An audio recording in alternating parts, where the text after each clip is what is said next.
நாம் கண்களை மூடி நாம் ஜெபம் செய்வோம். எங்கள் பரிசுத்தமுள்ள பரமபிதாவே, நாங்கள் உமக்கு நன்றி செலுத்துகிறோம். உம்முடைய பாதத்திலே இந்த காலை வேளையிலே நாங்கள் கூடி வந்திருக்கிறோம். உம்முடைய வார்த்தையின் மூலமாக எங்களோடு கூட பேசும். நாங்கள் எதற்காக இங்கே வந்திருக்கிறோம் என்பதையும் நீர் அறிந்திருக்கிறீர். ஆகினாலே கர்த்தாவே, நாங்கள் உம்முடைய சமூகத்தில் இருக்கிற இந்த 1 மணி நேரங்கள் எங்களுக்கு மிகுந்த ஆசீர்வாதமாக இருக்க, ஆவியானவராலே நிரப்பப்பட்டு கலிகூற, ஆண்டவரே, பரலோகத்தின் பலகணிகளை திறந்து எங்களை நீர் ஆசீர்வதித்து பெந்தேகோஸ்தே நாளிலே உம்முடைய சீஷர்களை அபிஷேகித்தது போல எங்கள் ஒவ்வொருவரையும் நீர் அபிஷேகிக்க எங்களை ஆயத்தப்படுத்தும், பரிசுத்தப்படுத்தும். இயேசு கிறிஸ்துவின் நாமத்தில் பிதாவே, ஆமென். அருமையானவர்களே, இந்த நாளிலே நாம் எதற்காக இங்கே கூடி வந்திருக்கிறோம் என்பதை நீங்கள் நன்றாக அறிவீர்கள். ஏற்கனவே பரிசுத்த ஆவியின் அபிஷேகத்தை பெற்றவர்கள் இன்னும் கூடுதலாக தங்களுடைய அபிஷேகத்தை புதுப்பித்து கொள்ளவும், அது மாத்திரமல்ல, இன்னும் ஆவியானவராலே நிரப்பப்படவும், கிருபையின் வரங்களினாலும் கனிகளினாலும் நிரப்பப்படும்படிக்கும், புதிதாக அபிஷேகம் பெற வேண்டும் என்று விரும்புகிறவர்கள், ஆண்டவரே நீர் என்னை அபிஷேகியும் என்று வாஞ்சையோடு ஜெபிக்கும்போது கர்த்தர் நம்மை நிரப்புகிறவராக இருக்கிறார். அதனால் அதே 2 காரியங்களை நாம் தான் இந்த நேரத்திலே, குறுகிய நேரத்திலே, நமக்கு முன்பாக இருக்கிற இந்த 1 மணி நேரத்திலே நாம் ஆண்டவருக்குள்ளே மகிழ்ந்து களி கூர்ந்து நாம் இருக்கத்தக்கதாக இந்த இடத்திலே நாம் கூடி வந்திருக்கிறோம். பரிசுத்த ஆவியானவரை குறித்து நாம் அநேக சத்தியங்களை நாம் கேள்விப்பட்டிருக்கிறோம். பரிசுத்த ஆவியானவர் என்பது தேவன் நமக்கு கொடுத்திருக்கிற ஈவுகளிலே மிகவும் முக்கியமான ஒரு ஈவாகும். நாம் எல்லாரும் அறிந்திருக்கிற பிற்பாடு தேவன் நமக்கு 2 ஈவுகளை கொடுத்திருக்கிறார். ஈவுகள் என்று சொல்லும்போது நம்முடைய தகுதியின் அடிப்படையில் அல்ல, கிருபையினாலே அவர் அந்த 2 ஈவுகளை நமக்கு கொடுத்திருக்கிறார். முதலாவது ஒரு ஈவு ஆண்டவராகிய இயேசு கிறிஸ்து. 2வது ஈவு பரிசுத்த ஆவியானவர். அதனால் இந்த 2 ஈவுகளையும் ஆண்டவர் நமக்கு கிருபையாக கொடுத்திருக்கிறார். இயேசு கிறிஸ்து அவர் எடுத்துக்கொள்ளப்படுவதற்கு முன்பாகவும் அல்லது பூமியிலே இருக்கும்போதும் அவர் உயிரோடு எழுந்த பிற்பாடும் அவர் வலியுறுத்தின மிகவும் முக்கியமான சத்தியம் பரிசுத்த ஆவியானவர்.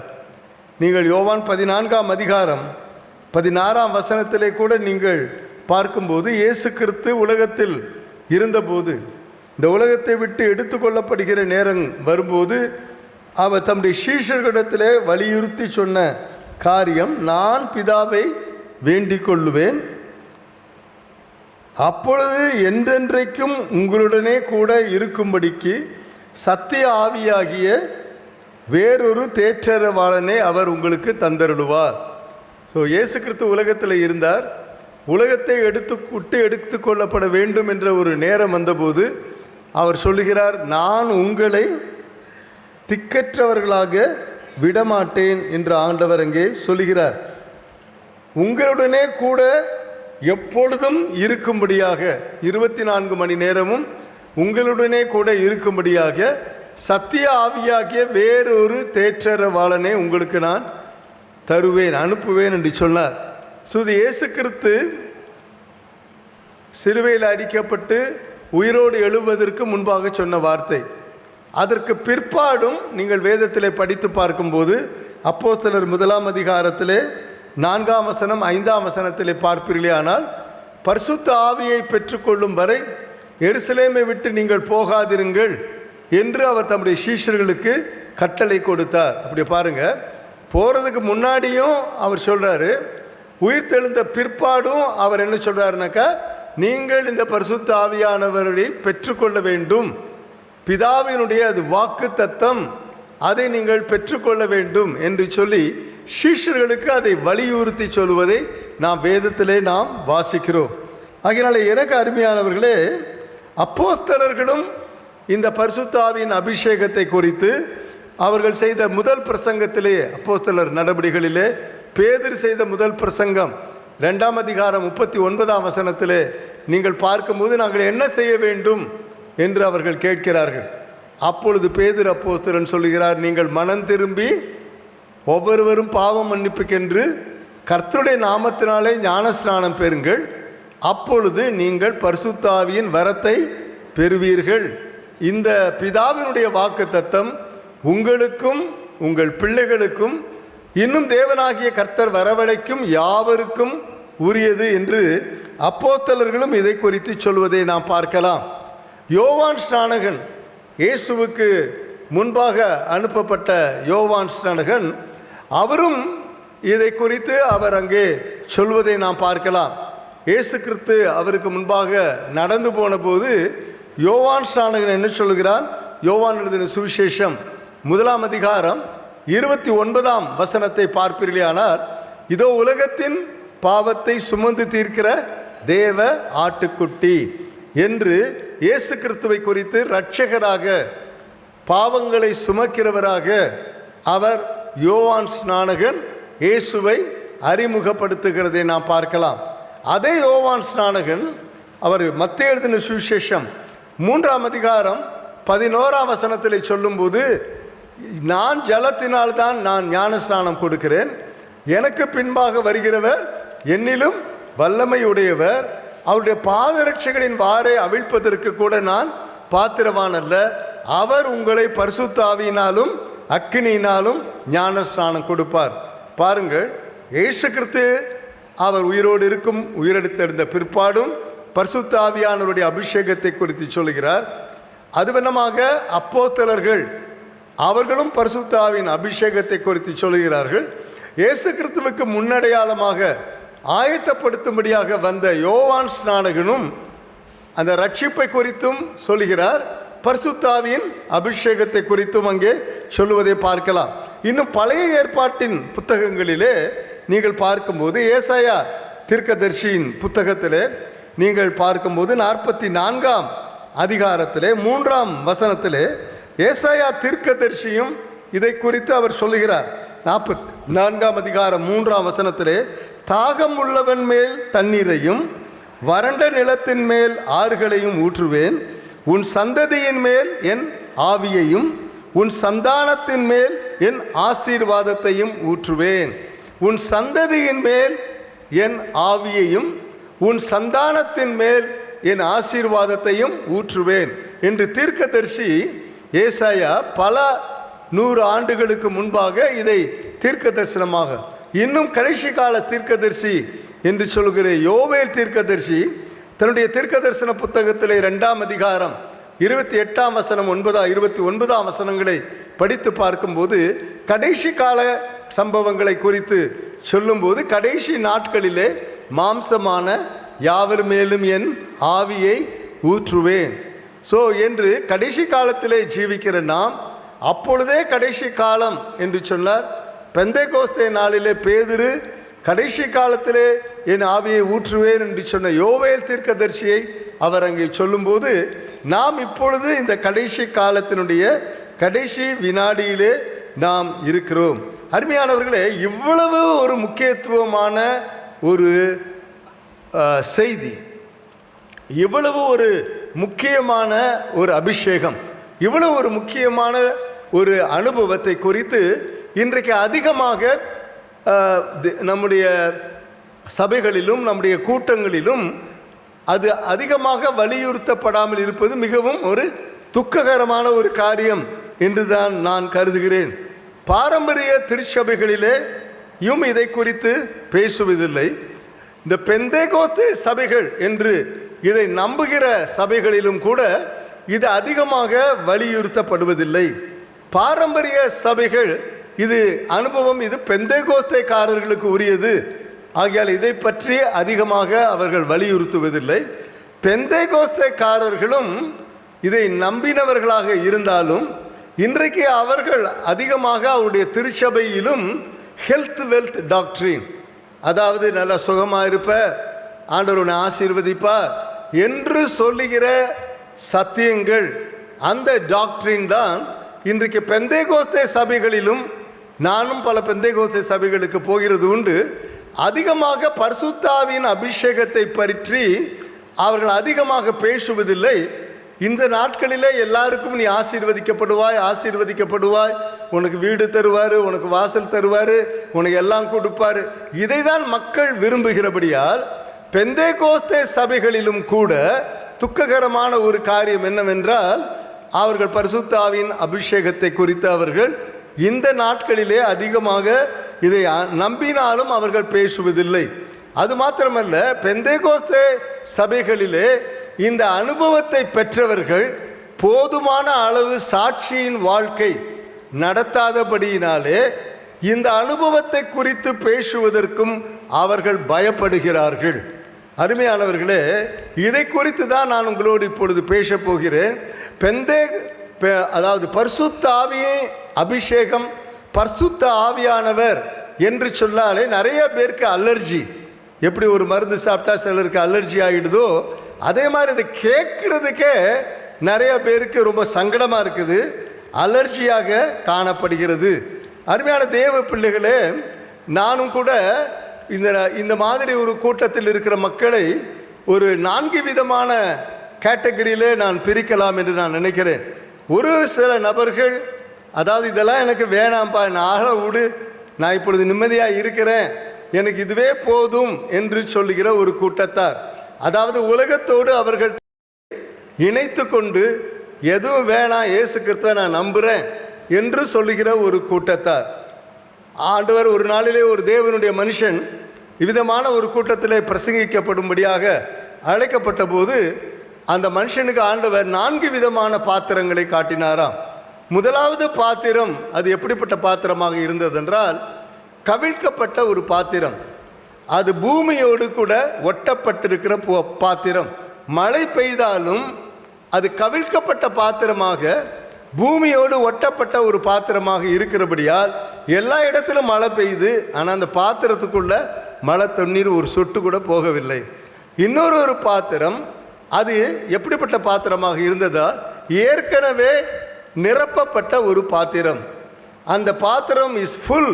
ஆண்டவர் சொன்னார், உங்கள் இருதயம் ஏற்கனவே லௌகீக கவலைகள், பலவிதமான பாவங்கள், அசுத்தங்கள், அது ஒரு நிரப்பப்பட்ட அந்த பாத்திரத்திலே உள்ளே போவதற்கு, தண்ணீர் போவதற்கு வழி இல்லை. ஏற்கனவே த வெசல் வாஸ் ஃபுல், நிரப்பப்பட்ட ஒரு பாத்திரம். மூன்றாவது ஒரு பாத்திரம், அது பரலோகத்திற்கு நேராக திருப்பப்பட்ட ஒரு பாத்திரமாக இருந்தாலும் அந்த பாத்திரத்திலே நிறைய ஓட்டைகள் இருக்கிறது. ஆகையால் மழை தண்ணீர் வந்து மழை பெய்தாலும் அந்த பாத்திரத்தில் பெய்த மாதிரியே வெளியே ஓடிவிடும். அது மூன்றாவது பாத்திரம். இன்னொரு பாத்திரம் எப்படிப்பட்டது இருக்கிறது என்றால், பரலோகத்தை நோக்கி கழுவி சுத்திகரிக்கப்பட்ட ஒரு பாத்திரம். இந்த நாளின் காலை வேளையிலே நாம் எந்த விதமான பாத்திரத்தை சேர்ந்தவர்கள்? பூமியிலே ஒட்டப்பட்டு, அல்லது இது எனக்கு வேணாம்ன்றதே, இருக்கிறதே போதும், இயேசுவை நான் விசுவாசிக்கிறேன், அது எனக்கு போதும் என்று சொல்லுகிற ஒரு பாத்திரமா? அல்லது ஏற்கனவே நிரப்பப்பட்ட ஒரு பாத்திரம்? ஆண்டவர் சொல்லுகிறார், நிரப்பப்பட்டு அல்லது திருப்தியாக இருக்கிறவர்களை கர்த்தர் வெறுமையாக அனுப்பிவிடுவார். மூன்றாவது நான் சொன்னபடி ஒரு ஓட்டைகள். சில பேர் சொல்லுவாங்க பாருங்க, எவ்வளவு சம்பாதித்தாலும் ஓட்டப்பையில் போடுற மாதிரி தான் இருக்குது. சிலர் சொல்லுவாங்க, நான் எவ்வளவு சம்பாதிச்சாலும் அந்த சம்பளமே எனக்கு செலவாக மாட்டேங்குது. அவருடைய வாழ்க்கையை ஆண்டவருக்கு முன்பாக சரியாக இருக்கும்போது அதை தான், எவ்வளோ சம்பாதித்தாலும் அது எனக்கு செலவு இல்லாமல் இருக்குது. ஆனால் ஓட்ட பாத்திரம், அது மாதிரி எத்தனையோ ஓட்டைகள் அவர்களுடைய வாழ்க்கையில் காணப்படுகிறது. நான்காவது பாத்திரம், அது ஆண்டவருக்கு முன்பாக பாத்திரம், நோக்கி பார்க்கிற ஒரு பாத்திரம், சுத்திகரிக்கப்பட்ட ஒரு பாத்திரம். இந்த நான்காவது பாத்திரமாக நீங்கள் இன்றைக்கு வந்திருப்பீர்களேயானால், எனக்கு ஏற்கனவே எல்லாம் இருக்குது, உங்களை ஆண்டவர் அப்படியே விட்டுருவார், ஐ நோ எவ்ரிதிங், எனக்கு எல்லாம் இருக்குது, அப்படி அல்ல. ஆனால் கழுவப்பட்ட ஒரு பாத்திரமாக, இன்னும் எனக்கு வேண்டும், இன்னும் நான் ஆண்டவருடைய ஆசீர்வாதத்தை பெற வேண்டும், இன்னும் என்னென்ன அசுத்தங்கள் எல்லாம் நீக்கப்பட வேண்டுமோ அவைகளெல்லாம் நீக்கப்பட்டு என்னை சுத்திகரிக்கப்பட வேண்டும் என்று வாஞ்சையோடு, தாகத்தோடு, விருப்பத்தோடு, நான் ஏற்கனவே நேற்று தினத்தில் சொன்னேன், பூரணத்தை நோக்கி செல்ல வேண்டுமானால் பூரணத்தின் மேல் நான் வாஞ்சைப்பட வேண்டும், விருப்பப்பட வேண்டும்.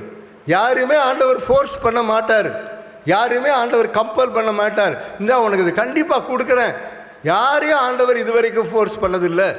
நாம விருப்பப்படும் போது எனக்கு வேண்டும் ஆண்டவரே, நான் உம்மை போல மாற வேண்டும் ஆண்டவரே என்று விருப்பம் உள்ளவர்கள் மேல், தாகம் உள்ளவன் மேல் என் தண்ணீரை ஊற்றுவேன்.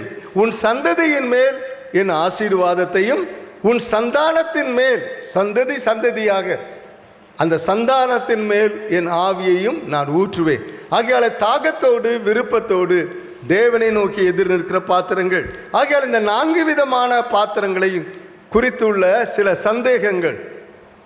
சிலர் ஏன் இப்படி எனக்கு வேணான்னு சொல்கிறாங்க, சிலர் ஏன் எனக்கு இதுவே போதும்னு சொல்கிறாங்க என்று முதலாவதாக ஒரு சில சந்தேகங்களை நான் கிளாரிஃபை பண்ணிவிட்டு அதற்கு பிற்பாடு நிரப்பப்பட வேண்டும் என்ற பாத்திரங்களுக்கு ஒரு சில ஆலோசனைகளை சொல்லி இந்த கூட்டத்திலே கொஞ்ச நேரம் உங்களோடு கூட நான் ஜெபத்திலே செலவழிக்கும்படியாக நான் விரும்புகிறேன். அதாவது மிஸ்கான்செப்ஷன், அதாவது தவறான எண்ணங்கள், தவறான நினைவுகள், பரிசுத்த ஆவியானவருடைய அபிஷேகத்தை குறித்துள்ள தவறான நினைவுகளை, எண்ணங்களை முதலாவதாக நான் எடுத்து போட்டால்தான் உங்களுக்கு வாஞ்சை வரும். ஆகையினாலே நான் யோசித்தேன், இந்த தவறான எண்ணங்களை முதலாவதாக பல தவறான எண்ணங்களை நீக்க வேண்டும் என்று நான் விரும்புகிறேன். அதாவது ஒரு தவறான எண்ணம் என்னவென்றால், இது அப்போஸ்தலர்களுக்கு மாத்திரம்தான், அப்போஸ்தலர் காலங்களிலே இருப்பவர்களுக்கு மாத்திரம்தான், அல்லது ஆண்டவருடைய ஊழியத்தை செய்யும்படி சிறப்பாக அழைக்கப்பட்ட ஒரு சிலருக்கு தான் என்று சொல்லி அவர்கள் தவறான எண்ணம் கொண்டிருக்கிறார்கள். ஆனால் வேதத்திலே நீங்கள், நான் ஒன்றையும் வாசித்துட்டு இருக்கேன், எனக்கு டைம் இல்லை, ஏன்னா எனக்கு 8 மணிக்குள்ளே நான் பிரசங்கத்தை முடித்து ஜெபத்தை முடித்தாதான் அடுத்து வர்ற நிறையா செஷன்ஸ் இருக்குது, அதெல்லாம் ஒழுங்காக போகணும். ஆகினால முடிந்த அளவுக்கு நீங்கள் வேதத்தை நான் வாசிக்க எனக்கு நேரம் இல்லை. அதனால் நீங்களே பார்த்து கொள்ளுங்கள். அப்போஸ்தலர் 2ஆம் அதிகாரம் 28ஆம் வசனம் 29ஆம் வசனத்தை நீங்கள் பார்க்கும்போது அங்கே அப்போஸ்தலர்கள் என்ன சொல்லுகிறார்கள், இந்த பிதாவின் வாக்குத்தத்தம் உங்களுக்கு உரியது, உங்கள் பிள்ளைகளுக்கு உரியது, இன்னும் தேவனாகிய கர்த்தர் வரவழைக்கும் யாவருக்கும் உரியது. ஆகினால அப்போஸ்தலர்களுக்கு மாத்திரமல்ல, அல்லது நமக்காக மாத்திரமல்ல, பிரசங்க பீடத்திலிருந்து பிரசங்கிக்கிறவர்களுக்கு மாத்திரமல்ல, தூரத்திலே தேவனாகிய கர்த்தர் வரவழைக்கும் யாவருக்கும் உரியது என்று அங்கே அப்போஸ்தலனாகிய பேதுரு சொல்லுவதை நாம் பார்க்கலாம். ஒரு சிலர் நினைத்துக் கொள்கிறார்கள், அது பெந்தேகோஸ்தே நாளிலே, அதாவது 50 இயேசு உயிரோடு எழுந்து 40 நாளளவும் உலகத்தில் எல்லாருக்கும் காணப்பட்டு பரலோகத்திற்கு ஏற எடுக்கப்பட்ட 50வது நாளிலே அவர் பரிசுத்த ஆவியை பொழிந்தருளினார். ஆகையால் தான் பெந்தேகோஸ்தை நம்புகிற நபர்கள் பெந்தேகோஸ்தை சபை என்று அழைத்தார்கள். அவர்களுக்கு உரியது. நிறைய பேருக்கு இந்த அனுபவம் பிடிக்கும், ஆனால் அந்த ஜனங்களை பிடிக்காது. ஏன், ஐயோ இது பெண்டிகாஸ்டல் பீப்புள், அவங்க இப்படி போடுவாங்க, அதை சொல்லுவாங்க, இதை சொல்லுவாங்க என்று அந்த அலர்ஜியிலே அவர்கள் இதை விரும்புவதில்லை. ஆனால் நான் உங்களுக்கு சொல்லுகிறேன், ஆண்டவருடைய வசனம் என்ன சொல்லுகிறது, உங்களுக்கு உரியது, உங்கள் பிள்ளைகளுக்கு உரியது, தேவனாகிய கர்த்தர் வரவழைக்கும் யாவருக்கும் உரியது. இன்னும் சிலர் என்ன, வேகமாக நான் சொல்லி கொண்டு போகிறேன், இது ஒரு தனிப்பட்ட ஒரு அனுபவம் அல்ல, நான் ரட்சிக்கப்பட்டதே பரிசுத்த ஆவியானவர் மூலமாக தான், பரிசுத்த ஆவியானவர் தான் துணைதான், பரிசுத்த ஆவியானவர் தான் எனக்கு பாவத்தை குறித்து உணர்த்தினார். அப்படி இருக்கும்போது நான் இயேசுவை ஏற்றுக்கொண்டும் போது அவர் பரிசுத்த ஆவியை வெளியே விட்டு வருவார் என்று சொல்லி ஒரு சிலருடைய வாதங்கள். அதாவது நான் ரட்சிக்கப்பட்டது பரிசுத்த ஆவியின் உதவியினால்தான், இயேசு கிறிஸ்து எனக்குள்ளே வரும்போது பரிசுத்த ஆவியானவரும் உள்ளே வர வேண்டி அவர் வந்து விடுவார் அல்லவா என்று சொல்லி அநேகருடைய வாதம். இது ஒரு தனிப்பட்ட ஒரு அனுபவம் அல்ல என்று சொல்லி சிலர் இந்த அனுபவத்தை விரும்புவது இல்லை. அருமையானவர்களே, வேதத்தை நீங்கள் நன்றாக படித்து பாருங்கள். சீஷர்கள் எல்லாரும் ரட்சிக்கப்பட்டார்கள். அதே மாதிரி ஒரு சில உதாரணங்களை நான் உங்களுக்கு சொல்லுகிறேன். அப்போஸ்தலர் நடபடிகள் 8ஆம் அதிகாரத்திலே அங்கே நீங்கள் பார்க்கும்போது சமாரியர்கள் தேவ வசனத்தை ஏற்றுக்கொண்டார்கள், இயேசுவை ஏற்றுக்கொண்டார்கள். சமாரியர்கள் ஞான ஸ்நானம் பெற்றார்கள். ஆனாலும் பேதுருவையும் யோவானையும் அவர்கள் பரிசுத்த ஆவியை பெறும்படியாக அவர்களுக்கு அழைப்பை விடுகிறார்கள். அவர்கள் ரட்சிக்கப்பட்டவர்கள் தான், அவர்கள் ஞான ஸ்நானம் எடுத்தவர்கள் தான் சமாரியர்கள். ஆனால் பேதுருவும் யோவானும் அவர்களில் ஒருவனும் பரிசுத்த ஆவியை பெறாதிருக்கிறதை கண்டு. அப்போஸ்தலர் 8ஆம் அதிகாரம் 14ஆம் வசனத்திலிருந்து 17ஆம் வசனம் வரை வாசித்து பாருங்கள். அவர்கள் மேல் அவர்கள் கைகளை வைத்தபோது அவர்கள் பரிசுத்த ஆவியை பெற்றார்கள். அதே வண்ணமாக அப்போஸ்தலர் 9ஆம் அதிகாரம், நீங்கள் சவுல் பவுலாக ஆண்டவரை மாறினார். தமஸ்குவுக்கு போகிற ரோட்டின் வழியிலே 9ஆம் அதிகாரம் 6ஆம் வசனத்திலே அதை நாம் பார்க்கிறோம். 17ஆம் வசனத்தில் நீங்கள் பார்க்கும்போது அனனியா உள்ளே பிரவேசித்து என்ன சொல்கிறார்? சகோதரனாகிய சவுலே. அப்படின்னா என்ன? அவர் சகோதரனாக மாறிட்டார். என்னைக்கு ஆண்டவரை சந்தித்து ஆண்டவரே நான் என்ன செய்ய சித்தமாக இருக்கிறீர் என்று சொன்னாரோ அன்றைக்கே அவர் ஆண்டவருடைய பிள்ளையாக மாறிட்டார். ஆகியால் அனனியா சொல்கிறார், சகோதரனாகிய சவுலே, நீ வழியிலே சந்தித்த ஆண்டவர் நீ பரிசுத்தாவினாலே ஞான ஸ்நானம் பெறும்படியாகவும் என்னை உன்னிடத்திலே அனுப்பினார். ரட்சிப்பின் அனுபவம் ஒன்று, பரிசுத்த ஆவியின் அபிஷேகம் நிறைவு ஒன்று. அதாவது பரிசுத்த ஆவியின் நன்றாக கவனியுங்கள். நான் சொல்வதை நீங்கள் கவனித்து கொண்டு இருக்க வேண்டும். மிகவும் சிறப்பாக கவனித்து இருப்பீர்களானால் நான் பிரசங்கத்தை முடிப்பதற்கு முன்பாகவே தேவன் அபிஷேகம் பெற்றவர்களாக இருந்தாலும் அபிஷேகம் பெறாதவர்களாக இருந்தாலும் கண்டிப்பாக நம்முடைய பாத்திரம் நிறைந்து வழிந்து ஓடச் செய்வார். ஆகினால ஒருவராவது இந்த காலை வேளையிலே ஏனோ தானோ இன்று இருக்காதபடி யாருக்கோ அவர் பிரசங்கிக்கிறார்ல, உங்களுக்கு தான் நான் பிரசங்கம் பண்ணுறேன். இந்த கூட்டத்தில் ஆண்டவருடைய சமூகத்தில் இதுக்காக வரும்போது ஆண்டவரை இன்னும் என்னை அதிகமாக நிரப்பும் என்று சொல்லி ஜெபித்து தான் இங்கே நான் வந்து உங்களுக்கு முன்பாக நான் நிற்கிறேன். அதாவது இது நிறைந்து வழிந்து ஓடுகிற ஒரு அனுபவம். பரிசுத்த ஆவியின் அபிஷேகம் ஒரு நிறைந்து வழிந்து ஓடுகிற ஒரு அனுபவம். அதாவது எப்படி நான் என் சங்கீதக்காரன் சொல்லுகிறான் அல்லவா, என் பாத்திரம் நிறைந்து வழிகிறது. ஒரு சமயத்தில் நானும் சகோதரன் ஸ்டான்லியும் ஊழியத்திற்கு எடுத்த காரியங்களை குறித்து எங்கள் வீட்டிலே, அப்பொழுது நாங்கள் திருச்சியில் தான் இருந்தோம், அவர்களை உட்கார்ந்து பேசிக்கொண்டிருந்த போது அநேக காரியங்கள் ஊழியத்திற்கு எடுத்த காரியங்களை எல்லாம் குறித்து பேசிக்கொண்டிருந்தோம். எங்கள் வீடு அப்பொழுது எப்படி இருக்கும் என்றால், வெளியிலே ஒரு வாட்டர் ஒரு பைப் இருக்கும், அதிலிருந்து டியூப்பு போட்டு எங்கள் வீட்டில் இருக்கிற டப் தொட்டியில் தண்ணி வேலை செய்து கொண்டு இருப்போம். நாங்கள் ரொம்ப நேரம் பேசிக்கொண்டே இருந்ததில் வெளியில் டியூப் போட்டு தண்ணி இங்கே வீட்டில் உள்ளதை நான் மறந்துட்டேன். தண்ணி எங்கள் டியூப்பில் எங்கள் வாட்டர் டேங்கில் நிறைஞ்சி அது பாட்டுக்கு ஓவர்ஃப்ளோ ஆகி வீட்டுக்குள்ளெல்லாம் அந்த தண்ணி வந்து ஆரம்பிச்சிருச்சு. அப்பொழுது வீட்டுக்குள்ளெல்லாம் தண்ணி வந்தவுடனே சகோதரன் சொன்னார், பிரதர் லைனில் நீங்கள் பாருங்கள் தண்ணி வீட்டுக்குள்ளெல்லாம் வந்துருச்சு, ஏன் பண்ணுங்க. அப்போ நான் அவரிடத்தில் சொன்னேன், இதான் ஸ்டான்லி பரிசுத்த ஆவியின் அபிஷேகம் என்பது. பாத்திரம் நிறைந்து வழிந்து அது ஓடுகிறது. இதை தான் ஆண்டவராகிய இயேசு யோவான் எழுதின சுவிசேஷம் 7ஆம் அதிகாரம் 37 39 வசனங்களே அவர் சொல்லுகிறார். என்னை விசுவாசிக்கிறவனுடைய உள்ளத்திலிருந்து ஜீவனுள்ள நதிகள் புறப்பட்டு ஓடும். ஆங்கிலத்தில் அழகாக இருக்கிறது, there shall be rivers of living water flowing out of you. அதாவது உன்னை ஆசீர்வதிப்பது மாத்திரமல்ல, உன்னிலிருந்த தண்ணீர்கள் போகிற இடமெல்லாம் உங்களை ஆசீர்வதிக்கும்படி ரிவர்ஸ் வில் ஃப்ளோ. அதை தான் நான் அவரிடத்தில் சொன்னேன். ஸோ பரிசுத்த ஆவியின் அபிஷேகம் ஒரு தனிப்பட்ட வழிந்தோடுகிற ஒரு அனுபவம் என்பதை நீங்கள் மறந்துவிடக்கூடாது. அது மாத்திரமல்ல, இன்னும் சிலர் என்ன நினைத்து கொண்டிருக்கிறார்கள், அபிஷேகத்தை பெற்ற பரிசுத்த ஆவியின் அபிஷேகத்தை பெற்ற அநேகர் நாங்கள் ஜீவிக்கிற அளவுக்கு கூட இல்லை, நாங்கள் சண்டை போட மாட்டோம், நாங்கள் அடுத்தவங்களுக்கு புரளி பண்ண மாட்டோம், கெடுதல் செய்ய மாட்டோம், ஆனால் பரிசுத்த ஆவியின் அபிஷேகத்தை பெற்றோம் என்று சொல்லுகிறவர்கள் எங்களை காட்டிலும் கேவலமான ஒரு வாழ்க்கை நடத்துகிறாங்க.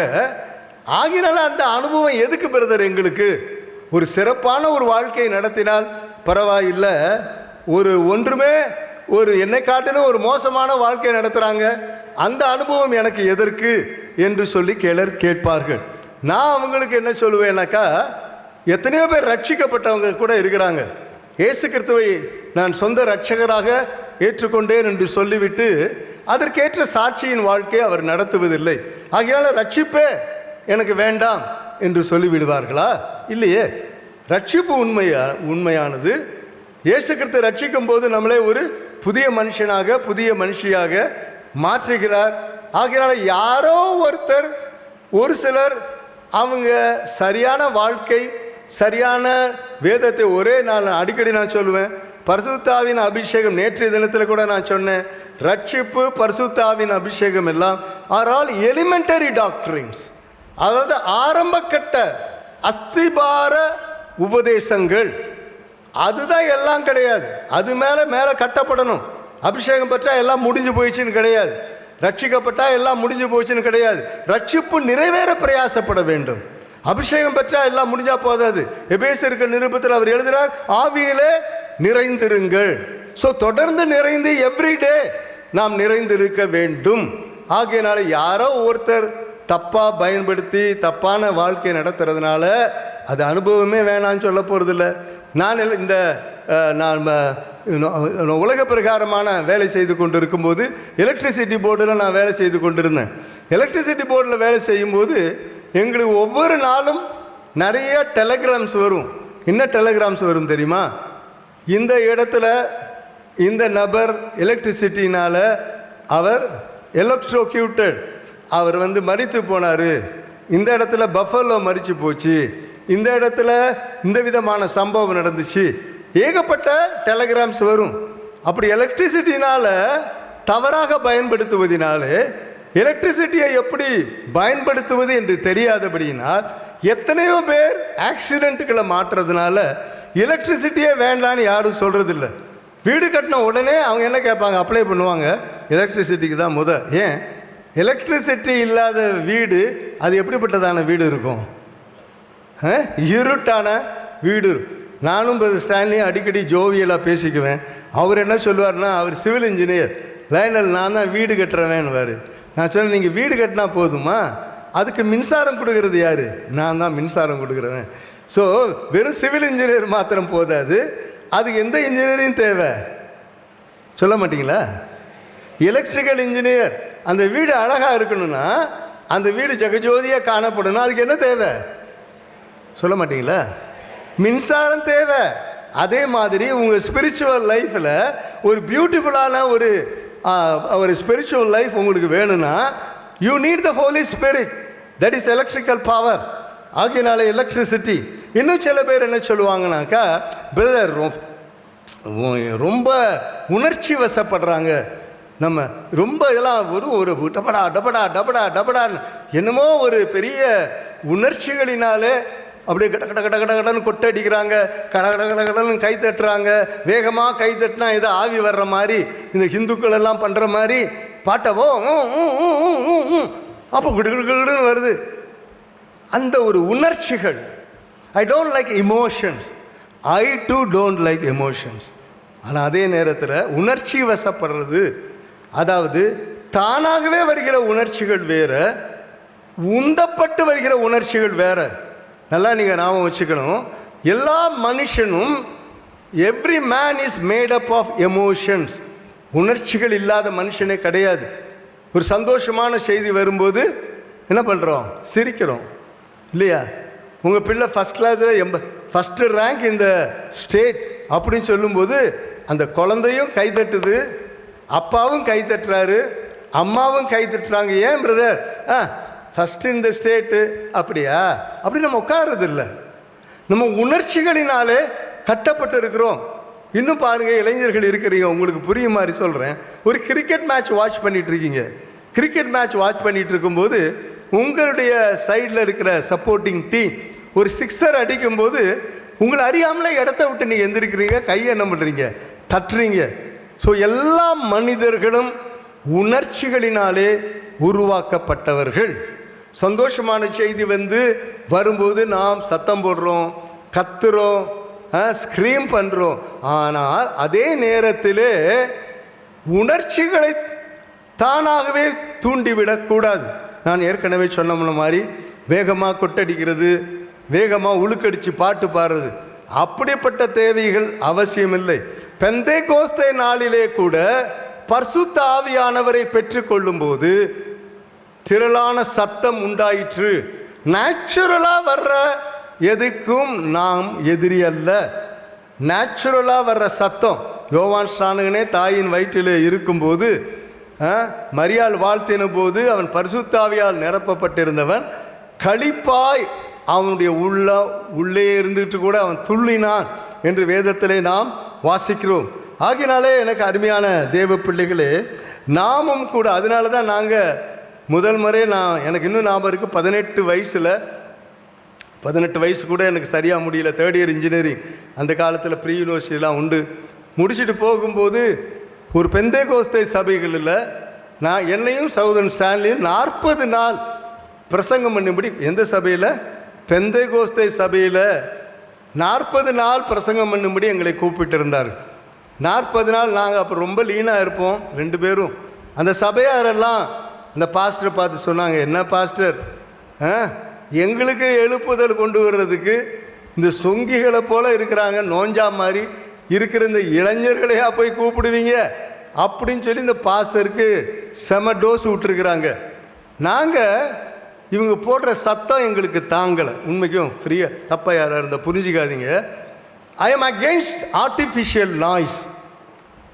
செயற்கையாக உருவாக்கப்படும் எந்த சத்தத்திற்கும் நானும் எதிரி தான். ஆனால் இயற்கையாகவே ஆண்டவருடைய ஆவியானாலே நிரப்பப்படும் போது வருகிற சத்தத்திற்கு நான் எதிரி அல்ல. அப்பொழுது நாங்கள் என்ன செய்வோன்னா, பின்னாடி உட்காந்து காதெல்லாம் விண்ணுன்னு தாங்க முடியாது. 2 பேரும் பேசிக்கிட்டே இருந்தோம், என்ன பண்ணலாம் இதுக்கு ஒரு முடிவு. நான் சொன்னேன், ஒன்றும் வேணாம், இந்த கொட்டை அடிக்கிறாங்க பாருங்க, டகடா டகடா டகடா டகடா, இந்த கொட்டெல்லாம் தூக்கி எங்கே கொண்டாந்துருவோம்? நம்ம பிரசங்கம் பண்ணுற இடத்துக்கிட்ட கொண்டாந்துட்டோம்னா அந்த கொட்டு வேக வேகமாக டகட கட கடகன்னு அடிக்கிறதுலாம் வராதில்லை ஸ்டான்லி அப்படின்னு சொல்லி சொன்னோன்னே 2 பேருமா சேர்ந்து கொட்டை எங்கே கொண்டாந்து வச்சுட்டோம் சொல்ல மாட்டிங்களா? ஸ்டேஜில் எங்கள் பக்கத்தில் வச்சுட்டோம். இப்போ ஆவியானவர் கொட்டை அடித்தாதான் வருவாரா, கொட்டை அடிக்காமலும் வருவாரா? சொல்லுங்கள். சொன்ன பிறகு எல்லாம் கன்னத்தில் கை வச்சுட்டு பேசி கொஞ்சம் அரை மணி நேரத்தில் முடிச்சுடுவேன். நேற்று மாதிரி இழுக்க மாட்டேன், கவலைப்படாதீங்க. கொட்டை அடித்தாலும் வருவார், கொட்டை அடிக்கணும் தேவையும் கிடையாது. ஆவியானவர் உங்கள் மேல் தன்னுடைய அபிஷேகத்தை ஸ்டிமுலேட் பண்ணுறதுனால அல்ல. சில பேர் என்ன மாதிரி ஆளுகளாம் நார்மலாகவே என்னுடைய கேரக்டர் எமோஷனல் கிடையாது. இந்த சத்தம் வீணா ஆர்டிஃபிஷியல் அதே நேரத்தில் ஐ வாஸ் நாட் எமோஷனலும் கிடையாது. சில பேர் இமோஷனல் ஆகிறாங்க, அப்படியே அல்ல. Emotion is part of our spiritual life. சந்தோஷமான செய்தி வரும்போது நம்ம சிரிக்கிறோம், துக்கமான செய்தி வரும்போது நம்ம அழுகிறோம். Man is made up of emotions. ஆவியானவரை பெற்றுக்கொள்ளும் போது அவர்கள் எமோஷன் பல விதங்களிலே அவர்கள் ரியாக்ட் பண்ணுகிறது. ஆனால் தானாகவே வருகிற எமோஷன் நல்லது அல்லது மற்றவர்களுக்கு வீணாக இது இடரலை உண்டாக்கக்கூடியதாக இருக்கிறது. இன்னும் சிலருடைய சந்தேகம், அப்போஸ்தலர் காலங்களிலே பெற்ற பரிசுத்த ஆவியானவர் வேறு, இப்பொழுது பெற்றுக்கொள்கிற பரிசுத்த ஆவியானவர் வேறு என்று சொல்லி சிலருடைய சந்தேகம். அப்போஸ்தலர் காலங்களிலே அவர்கள் எப்படி அவங்க மிரக்கல் செய்தாங்க, எப்படி அவங்க ஆண்டவருக்கு என்று சாட்சியாக இருந்தாங்க. ஆனால் இப்போ பெறவங்களுடைய அபிஷேகம் அன்னைக்கு பெற்ற அந்த ஆவியானவருடைய அபிஷேகம் போல இன்றைக்கு இல்லை என்று சொல்வார்கள். அருமையானவர்களே, வாக்கு தத்தம் என்பது அது ஒரு நேரத்துக்கு ஒரு நேரம் மாறாது, புரியுதா? நம்ம தான் தப்பு செஞ்சுருப்போம், நம்ம மேலே தான் குறை இருக்கும். ஆனால் the word of God it remains forever. வானமும் பூமியும் ஒளிந்து போனாலும் இந்த வேதத்தில் இருக்கிற ஒரு உறுப்பாகிலும் நம்ம மேலே தப்பு இருக்கலாம், நம்ம மேலே குறைகள் இருக்கலாம், நம்மிடத்தில் அர்ப்பணிப்பு இல்லாமல் இருக்கலாம், அவர்களிடத்தில் இருந்த ஜெபம் அவர்களிடத்தில் இருந்த தியாகம் நமக்கு இல்லாமல் இருக்கலாம். அவர்கள் அடிக்கடி கூடி ஜெபம் பண்ணாங்க, அடிக்கடி ஆவியில் நிறைஞ்சாங்க, அது நம்மிடத்தில் இல்லாமல் இருக்கலாம். அதனால அப்போஸ்தலர் காலத்தில் பெற்ற அபிஷேகம் வேற, அது போய்விட்டது. The days of miracles are gone. The days of gifts of the Holy Spirit are gone. No. அப்படின்னா பைபிள் அதை மாத்திரம் தூக்கி வெளியே எடுத்து வச்சிருங்க. அதுக்கு பிற்பாடு கொர்நேலியு ஒரு புறைய இனத்தான். எத்தனை வருஷம் கழிச்சு அவர் அபிஷேகம் பெறாரு? சுமார் 13 வருஷம் கழித்து கொர்நேலி வீட்டார் அங்கே அபிஷேகம் பெற பேசிட்டு இருக்கும்போதே அப்பொழுது சீஷர்கள் பேதுருவும் மற்ற சீஷர்கள் என்ன சொல்றாருங்க? அப்போஸ்தலர் 10:47 நம்மை போல ஆவியை பெற்ற இவர்களும், நம்மை போல ஆவியை பெற்ற இவர்களும், they as we have received. It is not that கொர்நேலி வீட்டில் இருக்கிற ஆவியானவர் வேற, பேதுருக்கு கொடுத்திருக்கிற ஆவியானவர் வேற இல்லை. நம்மை போல ஆவியை பெற்ற இவர்களும் ஞானஸ்நானம் பெறாதபடி தண்ணீரை விளக்கலாமா என்று சொல்லி கர்த்தருடைய நாமத்தினாலே அவர்களுக்கு ஞானஸ்நானம் கொடுத்தார். இன்றைக்கு இருக்கிற விசுவாசிகள் ஆவியானவருடைய அபிஷேகத்தை மட்டுப்படுத்துகிறார்கள். ஆவியானவரை குறித்துள்ள அந்த தங்களுடைய வாழ்க்கையின் அர்ப்பணிப்பை குறைத்து விட்டார்கள். பல கீழ்ப்படிதல்களுக்குள்ளும் உலகத்திற்குள்ளாகவும் போய்விட்டார்கள். விசுவாசமும் தாகமும் அவர்களுக்கு இல்லாமல் போயிற்று. ஆனால் இன்றைக்கும் தேவனுடைய ஆவியானவருடைய வரங்கள் செயல்பட்டு கொண்டுதான் இருக்கிறது.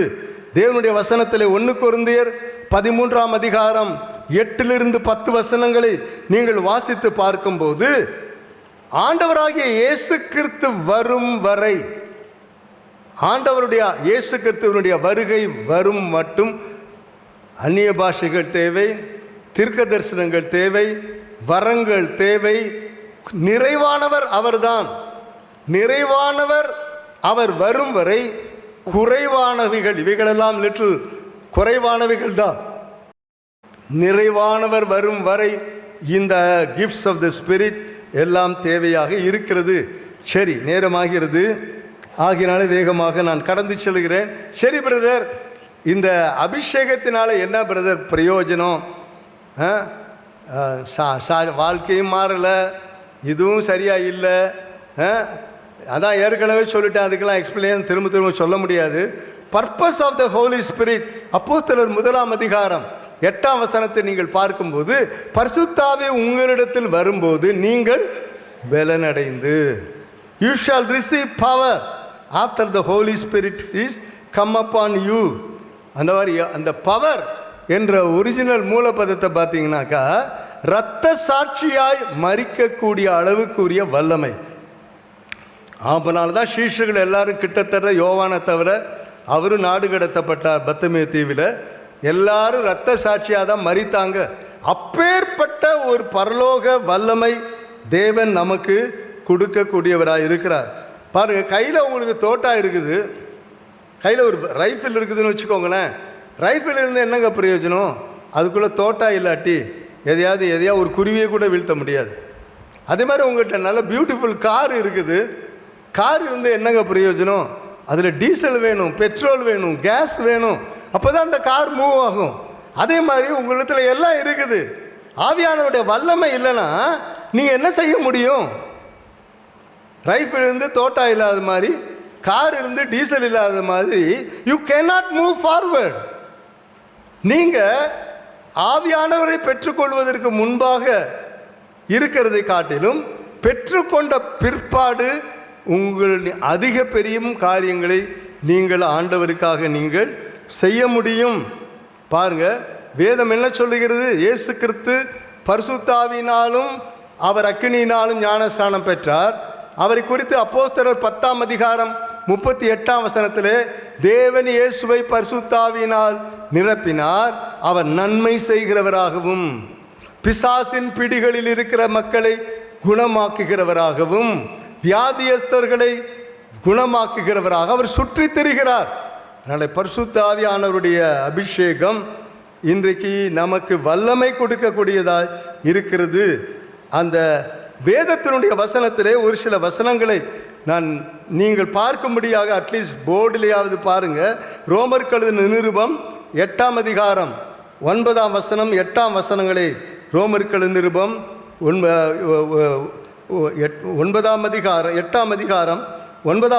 பாருங்கள். கிறிஸ்துவனுடைய ஆவி இல்லாதவன் அவன் யார் கிடையாதா? கிறிஸ்தவன் அல்ல. கிறிஸ்துவனுடைய ஆவி இல்லாதவன் அவன் கிறிஸ்தவன் அல்ல. 9 இறுதி பகுதி பாருங்கள். தேவனுடைய ஆவி இல்லாதவன் அவன் கிறிஸ்தவன் அல்ல. ஸோ நாம் உண்மையான கிறிஸ்தவர்களாக இருக்க வேண்டுமானால் தேவனுடைய ஆவியை நாம் பெற்றுக்கொள்வது மிகவும் அவசியமானதாக. It is very very vital for the church growth. சபைகள் வளர்ந்தது, சபைகள் வளர்ந்து பெருகிற்று. அப்போஸ்தலர் நடபடிகளை நீங்கள் அடிக்கடி பார்க்கலாம். சபைகள் வளர்ந்தது, சபைகள் வளர்ந்து பெருகிற்று. இதுக்கெல்லாம் என்ன காரணம்? பரிசுத்த ஆவியானவருடைய அபிஷேகம், வல்லமை, சூப்பர் நேச்சுரல் பவர். அது மாத்திரமல்ல, ஆண்டவர் என்ன சொல்றாரு? இந்த உலகமெங்கும் போய் சகல ஜாதிகளுக்கும் நீங்கள் சுவிசேஷத்தை பிரசங்கியுங்கள் என்று கட்டளை கொட்டார்.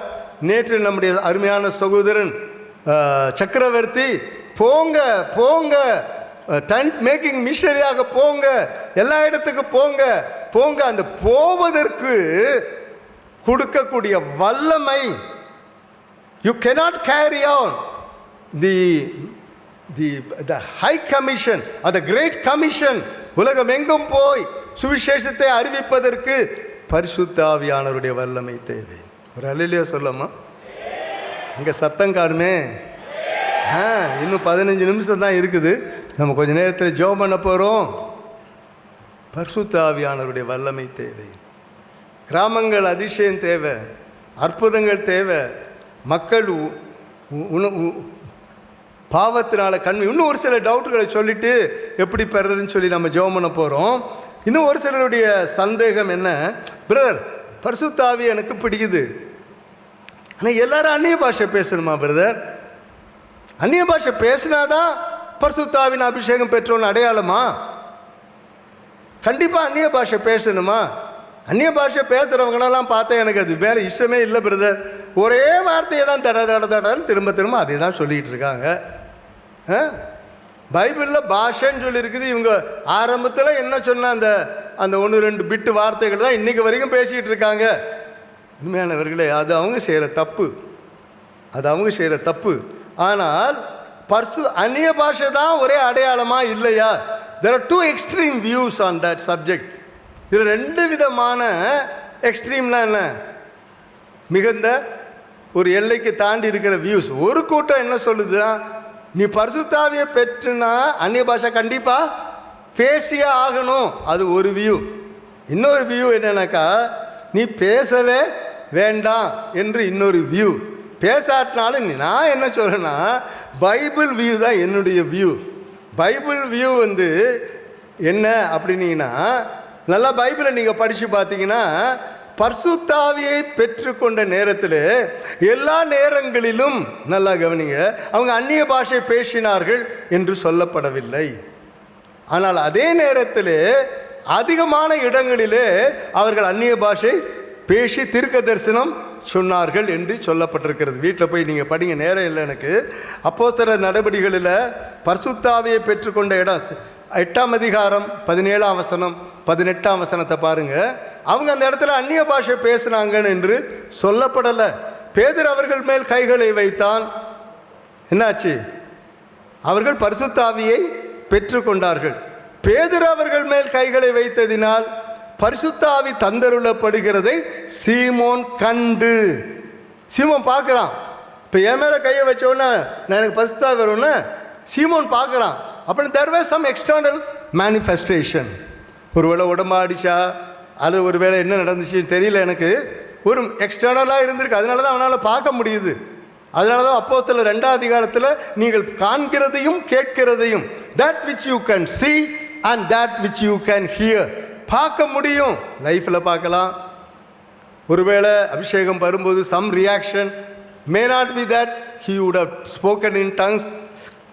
அப்போஸ்தலர் 9ஆம் அதிகாரத்தில் 17ஆம் வசனத்தில் சவுல் பவுலாக மாறின போது அனனியா அங்கே போய் அவர் தலைமையில் கை வைக்கிறாரு.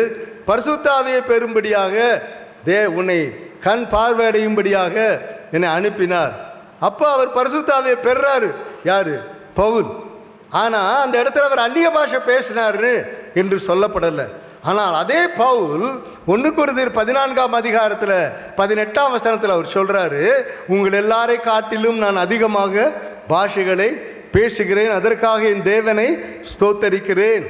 அப்படியானா பரிசுத்த ஆவியின் அபிஷேகத்தை பெறும்போது அந்நிய பாஷை பேசலாம். பேசாமல் இருந்ததுனால அப்போ அவர் அபிஷேகம் பெறவில்லை என்றும் சொல்ல முடியாது. அப்போஸ்தலர் 19ஆம் அதிகாரம் 6ஆம் வசனத்தை நீங்கள் படித்து பார்ப்பீர்களே, ஆனால் எபேசு சபையில் இருக்கிறவர்கள் அவங்கள பார்த்து கேட்குறாரு, நீங்கள் விசுவாசிகளான போது பரிசுத்த ஆவியை பெற்றீர்களா என்று கேட்கும்போது அவங்க என்ன சொல்கிறாங்க, பரிசுத்த ஆவி உண்டென்றே எங்களுக்கு தெரியாது. அப்பொழுது பவுல் அப்போஸ்தலன் அவர்கள் மேல் கைகளை வைத்தபோது அவர்கள் பரிசுத்த ஆவியை பெற்று அந்நிய பாஷைகளை பேசினார்கள். ஸோ ஆகியனால த டங்ஸ் என்ற ஒரு காரியத்தை, அருமையானவர்களே, நீங்கள் ஏராளமான advantages are there in speaking in tongues. 1 கொரிந்தியர் 14ஆம் அதிகாரத்தில் பாருங்கள், அவன் மனுஷனிடத்தில் பேசாமல் தேவனிடத்தில் பேசுகிறான், ரகசியங்களை பேசுகிறான். ஆவியோடு ஜெபிப்பதற்கு, பரிசுத்த ஆவியினாலே நிறைந்து ஜெபிப்பதற்கு அந்நிய பாஷைகள் உதவி செய்கிறது. ஆகையினால ஆனால் மிகவும் முக்கியமான ஒரு காரியம் என்னவென்றால், இயேசு சொன்ன அந்த வசனம், அப்போஸ்தலர் 1ஆம் அதிகாரம் 8ஆம் வசனம், நீங்கள் பரிசுத்த ஆவியை பெற்றுக்கொள்ளும் போது யூ ஷால் ரிசீவ் பவர், வல்லமையை நீங்கள் பெற்றுக்கொள்வீர்கள். பாருங்க, இந்த இடத்துல எலக்ட்ரிக்கல் பவர் வருது. எலக்ட்ரிக்கல் பவர் வந்தோடனே இந்த ஃபேன் எல்லாம் என்ன ஆக ஆரம்பிச்சிருச்சு, சுத்துது, கடகட கடா கடகடா. காரணம் என்ன? பவர், எலக்ட்ரிக்கல் பவர் அதுக்குள்ளே வந்தபோது சும்மா இருக்கிற ஃபேன் சுத்துது, சும்மா இருக்கிற லைட் எரியுது, சும்மா இருக்கிற மை சத்தம் போடுது. Because it has got electrical power. அதே மாதிரி தேவ வல்லமை. நிறைய பேர் ஜெபம் பண்ணும்போது நான் பார்த்துருக்கிறேன், ஆண்டவரே எனக்கு அந்நிய பாஷையினால நிரப்பும். அது இஸ் அ ராங் ப்ரேயர், அது தவறான ப்ரேயர். பாருங்க, நேற்றுலாம் கப்பு வச்சுருந்தாங்க, தண்ணி குடிக்கணும் இருப்பீங்க. கப்பு பார்த்துருக்கீங்களா? Cup and Chaucer. நான் கூட காலையில் டீ குடிக்கும்போது ஒரு கப்பு கொடுத்தாங்க, அந்த அதில் தான் காஃபி குடித்தேன். அந்த கப்பு பார்த்தீங்கன்னா, கப்பு கேட்டால் அதோடு கூட சேர்ந்து எது வரும்? ஹேண்டில், பிடி வரும். எனக்கு பிடி தாருன்னு கேட்கக்கூடாது, என்ன தாருன்னு கேட்குங்க கடையில் போய். கப்பு கேளுங்க, பிடி என்ன பண்ணும்? வரும். சில நேரங்களில் சில கப்பில் என்னவே இருக்காது, சொல்ல மாட்டீங்களா? பிடி இல்லாமல் இருக்கும், அதனால் அது கப்பு. ஆனால் எதை கேட்கணும் நீங்கள்? சில பேருக்கு மூஞ்செல்லாம் சுழியுது. பரிசுத்த ஆவியை கேளுங்க. ஆண்டவருக்கு வல்லமை வேணும் ஆண்டவரே என்று கேளுங்க. ஆண்டவருடைய வல்லமை எனக்கு தேவை. இந்த பாருங்க, இப்படிலாம் சுத்துதே எலக்ட்ரிக்கல் பவருக்கு, நான் ஆண்டவருக்காக சுத்தணும். Give me power of the Holy Spirit. The candle will automatically come. அதனால தான் பவுல் 1 கொரிந்தியர் 14ஆம் அதிகாரம் 5ஆம் வசனத்தில் என்ன சொல்கிறாருன்னா, I wish you all speak in tongues. நீங்கள் எல்லாரும் அந்நிய பாஷை பேசும்படி நான் விரும்புகிறேன் என்று அவர் அங்கு சொல்லுகிறார். ஏன் அப்படி சொல்கிறாருன்னா, அதில் இருக்கிற நிறைய அட்வான்டேஜஸை வச்சு சொல்கிறார்.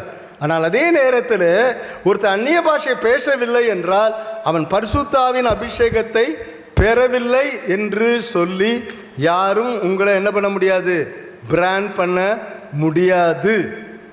சரி, இன்னும் ஒரு சிலருடைய கொஸ்டின்லாம் நிறைய சொன்னேன். ரூமுக்கு வாங்க, உங்களுக்கு நிறையா டீட்டெயிலாக சொல்கிறேன். எனக்கு ஏகப்பட்ட கொஸ்டின் இருந்து தான் நான் பைபிளை முழங்கால் படிக்கிட்டு நான் ஜெபம் பண்ணி பரிசுத்த ஆவியின் அபிஷேகத்தை என் கல்லூரி நாட்களில் நான் பெற்றுக்கொண்டேன்.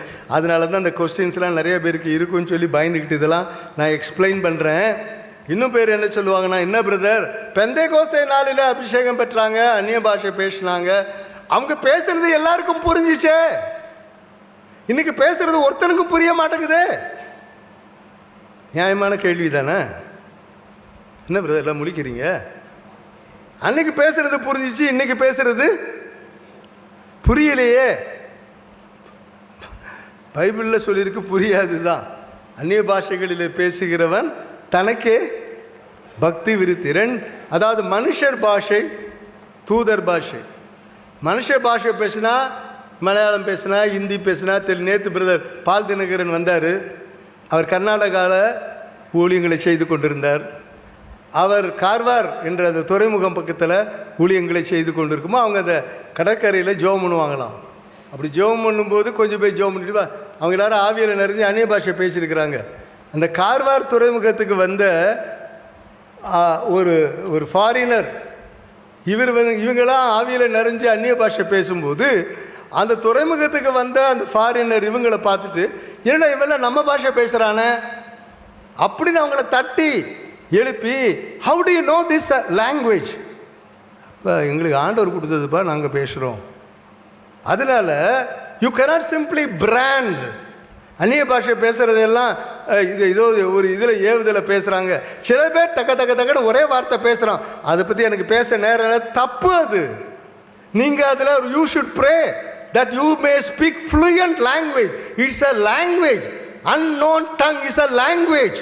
சும்மா அதே பாஷையை பேசிக்கிட்டு இருக்கிறதுல ஆரம்பத்தில் ஒரு இனிஷியல் எவிடன்ஸ் கொடுத்துருப்பார். அதுக்கு பிற்பாடு அந்நிய பாஷையில் பாடலாம், அந்நிய பாஷையில் நீங்கள் புதிய பாஷைகளை பேசலாம். நான் எத்தனையோ நேரங்கள் அந்நிய பாஷையில் பாடியிருக்கிறேன், புது பாஷைகளை பேசியிருக்கிறேன். தப்பான நீங்கள் அதை அப்பியாசப்படுத்துகிறீர்கள். தயவு செய்து அதை விட்டு வெளியே வாருங்கள். ஆகையினால அந்நிய பாஷை அது அநேக அட்வான்டேஜஸ் உண்டு. அதே நேரத்தில் நான் உங்களுக்கு தெளிவுபடுத்துகிறேன், ஒருவேளை நீங்கள் அந்நிய பாஷை பேசாமல் வல்லமையை பெற்றிருப்பீர்களே ஆனால் nobody can say you have not received the Holy Spirit. அந்த பாஷை புரிஞ்சிச்சு, இந்த பாஷை புரியலன்னா அந்த இடத்துல வந்திருந்தவங்க யார் என்று நீங்கள் பார்ப்பீர்களா? 30 லட்சம் பேர் வந்திருந்தார்கள் என்று பைபிள் கமெண்டேட்டர் சொல்கிறாங்க. அந்த 30 லட்சம் பேரும் அந்த இடத்துல வந்திருக்கும் போது இவர்கள் தூதர் பாஷைகளை பேசலை, மனுஷர் பாஷைகளை தான் பேசுனதுனால தான் அவங்க என்ன சொல்கிறாங்கன்னா அவங்களுக்கு அது ஒரு அடையாளமா. அதனால தான் அவங்க சொல்கிறாங்க, அப்போஸ்தலர் 2ஆம் அதிகாரம் 11ஆம் வசனத்தில் இவர்கள் எல்லாரும் தேவனுடைய மகத்துவங்களை பேசுகிறார்கள். அந்நிய பாஷையை பேசுகிறது, they are not blabbering but they are speaking the wonderful works of God. அந்நிய பாஷைகளில் அவன் ஏதோ வளர்றான், வாய்க்கு வந்த மாதிரி அல்ல, தேவனுடைய மகத்துவங்களை. 1 கொரிந்தியர் 14:9-12 வாசித்து பாருங்கள். நேரமாய் கொண்டு போகிறது. இன்னும் 2 நிமிஷத்தில் முடிச்சுட்டு ஜெபம் பண்ண போகிறோம். பாருங்கள், எப்படி பிரதர் இந்த பரிசுத்தாவியை பெற்றுக்கொள்ளணும்? பெற்றுக்கொள்ளாதவங்க நிறைய பேர் இருக்கலாம், பெற்றவங்க நிறையா பேர் இங்கே இருக்கலாம். காலக்கூட்டத்துக்கே இவ்வளோ பேர் வந்திருக்கீங்க, சந்தோஷம் எனக்கு. நான் ஆண்டவரிடத்தில் ஜெபம் பண்ணிட்டு தான் வந்தேன். ஆண்டவர், இந்த கூட்டத்துக்கு வர்றவங்க ஏற்கனவே பெற்றிருந்தாலும் அவங்க ஃபுல்லாகி நல்ல நீட்டாக அழகாக நீ விரும்புகிற மாதிரி வதங்களினாலும் பாஷைகளினால் பேசணும். பெறாமல் வந்திருந்தவங்க எல்லாரும் வல்லமையினாலும் உடைய வல்லமை பரிசுத்தாவின் வல்லமையினால் அவங்க நிரப்பப்படும். அதான் என்னுடைய ப்ரேயர். தாகத்தோடு வாங்க. எத்தனை பேர் தாகமாக இருக்கீங்க? கை வைத்து ஒரு அலையா சொல்லுங்கள். சத்தம் பத்தலையே, இன்னொரு சத்தம். தாகம். Do not be satisfied with your old experiences. உங்களுடைய பழைய அனுபவங்களிலே திருப்தியாக இருக்காதிருங்கள். This is a new hour. This is a new visitation in a new way. God is going to visit us. Really, I am telling you, God is going to visit me. தேவன் தம்முடைய ஜனங்களை சந்தித்தார். That is revival. Today morning God is going to visit every participant of this blessing retreat. Bless-o. பழைய அனுபவத்தை நிற்க சீஷர்கள் எல்லாரும் இந்த என்ன பண்ணாங்க? அப்போஸ்தலர் லூக்கா 10:17 வாசிக்கிறோம். இன்னும் யோவான் 20:22 இயேசு அவர்கள் மேல் ஊதி பரிசுத்தாவியை பெற்றுக்கொள்ளுங்கள். அதில் அவங்க திருப்தியாக இல்லை. மேரி மரியாள் இயேசு கிறிஸ்துவினே தன் பரிசுத்தாவினாலே கற்பம் தரித்தவர்கள். இயேசு கிறிஸ்துவையே பரிசுத்தாவினால தான் கற்பம் தரித்தவங்க. அவங்களும் அந்த 120 பேரில் ஒரு ஆளாக உட்கார்ந்துருக்கிறாங்க. சரி, நான் தான் இயேசுவையே பரிசுத்தாவினால தான் நான் நிரப்பப்பட்டிருக்கேன். அவரை கற்பம் தரிச்சதே அப்படி தானே, எனக்கு அதுக்கு வேண்டியது இல்லை. சீஷர்களோடு கூட ஆண்டவர் சொல்லியிருக்கிறாரு, உன்னதத்தில் இருக்கிற வருகிற ஆவியினாலே. இங்கிலீஷ்லாம் ரொம்ப அழகாக இருக்கும். unless you are enveloped with the Holy Spirit. யோவான் உங்களுக்கு ஜலத்தினால ஞானஸ்நானம் கொடுத்தான். ஜலத்தினால ஞானஸ்நானம் போது தண்ணீர் முழுசு முழுகிற பரிசுத்தாவியினால you will be clothed, you will be baptized. பரிசுத்தாவியினால from head to foot you will be anointed by the Holy Spirit. That is baptism. God is going to do that today. உங்களுக்கு அதை செய்ய போறாரு. என்னை ஆண்டவரே உச்சந்தலையிலிருந்து உள்ளங்கால் மட்டும் Not that electrical power, but supernatural and supranatural God's power. ஆண்டவரே, எனக்கு தேவை ஆண்டவரே. அது உண்மையாக விரும்புவோம், தாகத்தோடு வருவோம். எப்படி எலியாவை பார்த்து சொல்றாரு, எலியா சொல்றாரு, கர்த்தர் என்னை எடுத்துக்கொள்ளப்படுறாரு, நீ இங்கேயே இருப்பா.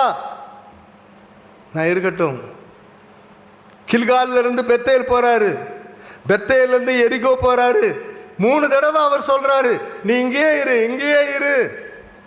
எலிசா சொல்றாரு, நான் விட மாட்டேன். போற இடத்துல தீர்க்கதரிசிகளின் புத்திரர் வந்து அவரை டிஸ்கரேஜ் பண்றாங்க. இப்பொழுது உங்களை ஆண்டவர் எடுத்துக்கொள்ளப்படுறார் தெரியுமா உங்களுக்கு, சும்மா இருங்கப்பா. அப்படியெல்லாம் ஒன்றா போகிறாங்க. Beauty of the whole story வீட்டில் படிங்க. என்ன சொல்கிறாரு தெரியுமா? யோர்தான் வந்தது, யோர்தானை கடந்து எலியாவும் யோர்தானை கடந்து போகிறாங்க. இந்த பையன் நம்மளை ஒட்டு புல்லு மாதிரி பிடிச்சிக்கிட்டே இருக்கிறானே என்று சொல்லி, உனக்கு என்னப்பா வேணும் பாருங்கள். 2 ராஜாக்கள் 2ஆம் அதிகாரம் 9ஆம் வசனம் 10ஆம் வசனம் இறுதி பகுதியை பாருங்கள். உனக்கு என்ன வேண்டும் கேட்குறாரு. உம்மிடத்திலே இருக்கிற ஆவியினுடைய வரத்திலே 2 மடங்கு எனக்கு வேணும். அரிதான காரியத்தை கேட்டாய். சாதாரண 1 பங்கு கிடைக்கிறதே கஷ்டம், 2 பங்கு அரிதான காரியத்தை கேட்டாய். நான் எடுத்து கொள்ளப்படும் போது நீ என்னை பார்த்தால் அது உனக்கு கிடைக்கும். திடீரென்று கர்த்தர் எலியாவை அக்கினிமயமான, நல்லா படிச்சு பாருங்க, வீட்டில் பியூட்டிஃபுல்லாக இருக்கும். குதிரைகளும் ரதங்களும் அப்படியே வருது. எப்படிதான் இந்த எலிசா அவன் அப்படியே பார்த்துக்கிட்டே இருக்கா. குதிரையை பார்க்கல, ரதத்தை பார்க்கல, சத்தத்தை பார்க்கல, பக்கத்தில் இருக்கிற ஆளை பார்க்கல. தீர்க்கதரிசிகளின் புத்திரர் எல்லாம் மேல இருந்து வாட்ச் பண்ணிட்டு இருக்காங்க, அவங்கள பார்க்கல. His eyes were fixed on Elisha. வானத்திலிருந்து எடுத்துக்கொள்வது, மேல இருந்து அந்த சால்வை கீழே விழுந்தது. அதே போல சத்தம் வரலாம், அவங்க பக்கத்தில் இருக்கு, காட்டு கூச்சல் போடலாம், இங்கிருந்து உருளலாம், இங்கிருந்து பெறலாம், ஒருவேளை அமைதலாக இருக்கலாம். அதையும் இதையும் பார்க்காதீங்க. யாரை மாத்திரம் பாருங்க, ஆண்டவரை மாத்திரம் பாருங்க. சூழ்நிலைகள் சத்தத்தை பார்க்க. அது மாத்திரமல்ல, எலிசா தன்னுடைய கவனத்தை அதில் செலுத்தவில்லை. எனக்கு வேண்டும் என்ற ஒரே நோக்கத்தோடு இருந்தால். அப்போஸ்தலர் 2ஆம் அதிகாரம் 1ஆம் வசனத்தில் நீங்கள் பார்த்தீங்கன்னாக்கா, அவர்கள் எல்லாரும் ஒருமனப்பட்டு ஓரிடத்தில் வந்தார்கள். ஒரு மனம். சரி, 2ஆம் அதிகாரம் 4ஆம் வசனம் பாருங்க. பரிசுத்த ஆவியானவர் அக்கினியா வந்து இறங்கின உடனே அவர்கள் என்ன பேசினாங்களாம்? ஆவியானவர் அக்கினிமயமான பிரிந்திருக்கும் நாவுகள். அக்கினியினால நிரப்பப்படும் போது அக்கினிமயமான பிரிந்திருக்கும் நாவுகள் காணப்படுகிறது. அவர்கள் எல்லாரும் பரிசுத்த ஆவியினாலே நிரப்பப்பட்டு ஆவியானவர் தங்களுக்கு தந்தருளின ஏவுதலின்படி. So they were filled with fire. Holy Spirit is compared to fire. Because they were filled with fire, they had fires of tongue. அக்கினிமயமான ரதங்கள், வார்த்தைகள். நான் சொல்லுவேன், பைபிளில் ஒரு வசனம் இருக்குது, மத்தேயு 12:34 வசனத்தில், இருதயத்தின் நிறைவினால் வாய் பேசும். இருதயம் அக்கினியினாலே நிரப்பப்படும் போது, இருதயம் பரிசுத்த ஆவியினாலே நிரப்பப்படும் போது வாயிலிருந்து என்ன வருது? அக்கினிமயமான இருதயத்தின் நிறைவினாலே. யார் உங்க பக்கத்தில் நின்று பேசு பேசு, நான் பேசுற மாதிரி நீ பேசு, நோ நீட் அட் ஆல். இன்னைக்கு நம்ம ஜெபம் பண்ண போறோம். யார் உங்க பக்கத்தில் இருந்து நான் பேசுற மாதிரி பேசு, நீ பேசுற மாதிரி இல்ல. when you are full of the Holy Spirit, you speak as the Lord enables you to speak. But it is necessary. Important is that you must have the fullness, the ஆவியினுடைய நிறைவு. தேவன் உங்களுடைய வாழ்க்கையிலே நிரப்ப. ஆவியானவர் பல காரியங்களுக்கு ஒப்பிடப்பட்டிருக்கிறது. அக்கினிக்கு ஒப்பிடப்பட்டிருக்கிறது, புறாவுக்கு ஒப்பிடப்பட்டிருக்கிறது, எண்ணெய்க்கு ஒப்பிடப்பட்டிருக்கிறது. யோவான் ஸ்நானகன் சொல்றார், நான் ஜலத்தினாலே எனக்கு பின் என்னிலும் வல்லமை உள்ளவர். அவர் பரிசுத்தாவியினாலும் அக்கினி. அவர் மாறாதவர், நேற்றும் இன்றும் மாறாதவர், பொய்யுரையாதவர். அப்போஸ்தலர்களை அபிஷேகம் பண்ணப்பட்ட அதே ஆண்டவர் இன்றைக்கும் இருக்கிறார். ஆண்டவர் சொல்லுவார் லூக்கா 11:10-13, பிள்ளைகளிடத்தில் மகன் அப்பம் கேட்டால் கல்லை கொடுப்பானோ, மீனை கேட்டால் பாம்பை கொடுப்பானோ, முட்டையை கேட்டால் தேலை கொடுப்பானோ? பொல்லாதவர்களாகி நீங்கள் உங்கள் பிள்ளைகளுக்கு நல்ல ஈவுகளை கொடுக்க அறிந்திருக்கும் போது பரிசுத்த ஆவியானவர் தம்மிடத்தில் வேண்டிக் கொள்கிறவர்களுக்கு பரிசுத்த ஆவியை கொடுப்பது அதிக நிச்சயம் அல்லவா? எல்லாம் ரெடி ஆகிட்டீங்களா? டைம் ஆச்சு ஆல்ரெடி. ஆனால் இப்போ நம்ம எல்லோரும் ஜெபம் பண்ண போகிறோம். நீங்கள் எத்தனை திரளாக வந்திருக்கிறத பார்த்தா உண்மையாகவே நீங்கள் தாகமாக தான் இருக்கிறீங்க என்று சொல்லி நான் நம்புகிறேன். தயவுசெய்து இருக்கிற இடத்துல எல்லாம் எந்திரிச்சு நிற்போமா? நம்ம ஜெபம் பண்ண போகிறோம். சூழ்நிலைகள் எல்லாம் பார்க்க வேணாம். நம்ம எல்லோரும் இந்த நாளின் காலை வேளையில் பிரதர் லைனலை பார்க்க வேணாம். Lionel has got nothing in his hand. இன்றைக்கி நான் ஏன் இந்த செஷனை நான் எடுத்தேன்னாக்கா, நம்முடைய ப்ளஸ்ஸோக்கள் நம்முடைய கூட்டங்கள் எல்லாம் நான் கேள்விப்பட்டேன். இந்த மாதிரி பேசு தூண்டுறது. உண்மையானவர்களே, பேசுறது தானாக வருங்க. முதல்ல ஆண்டவருடைய வல்லமையை கேளுங்க. பேசுறது பெருது முக்கியம் இல்லை. ஆண்டவருடைய தாகத்தினால வல்லமையினால நிரப்பப்படணும். இன்னைக்கு நம்ம இப்படி சொல்லி தவறான உபதேசங்களால இந்த முக்கியமான மேலான சத்தியம் இன்னைக்கு தூஷிக்கப்பட்டு விட்டது. இன்றைக்கு நீங்கள் ஆண்டவருடைய ஆண்டவரே என்னுடைய ஆவியினாலே நிரப்பும். நம்ம எல்லாரும் ஜெபம் இல்லாமா